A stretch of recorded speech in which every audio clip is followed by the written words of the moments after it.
From monsters to snakes, the Florida swing continues on in Palm Harbor. Welcome to the latest edition of PGA Tour Today. The third leg of the Florida swing kicks off this week at the Transitions Championship, and the field is strong with the reigning PGA Tour Player of the Year and 5 players that have already claimed victory this season teeing it up. Thanks for tuning in. I'm Amanda Balionis.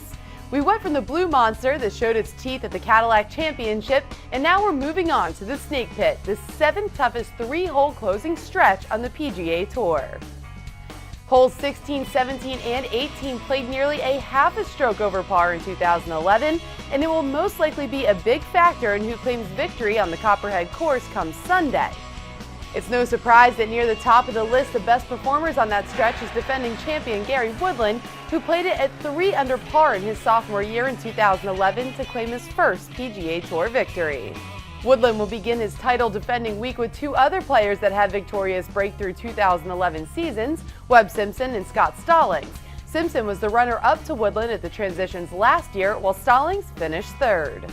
3 other guys to keep an eye on are world number 2 Luke Donald, 2-time past champion here KJ Choi, and last week's World Golf Championships Cadillac Championship winner Justin Rose, who will be teeing off at 1:33 p.m. Eastern. The triumph at Doral was the 31-year-old Englishman's biggest victory of his career so far, which placed him 7th in the official World Golf Rankings and inside the top 10 in FedEx Cup standings. For more on what we need to keep an eye on heading into round 1 of the Transitions Championship, let's throw it out to our guys from SiriusXM PGA Tour Radio.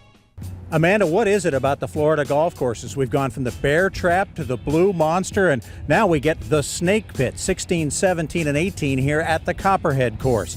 This course doesn't really need any fancy names, though. Every hole, the first 15 are like the last 3. You got to golf your ball around them. That's what George McNeil, who won last week in Puerto Rico and grew up here on the west coast of Florida, thinks about it. And also what Charles Schwartzel, the Masters champ, the first thing that came to his mind when I said, hey, what's this course like? And he played it for the very first time on Wednesday. He says this is a course you've got to learn in order to get better. Bill Rosinski has a whole lot more 411 on some guys you might be interested in watching this week.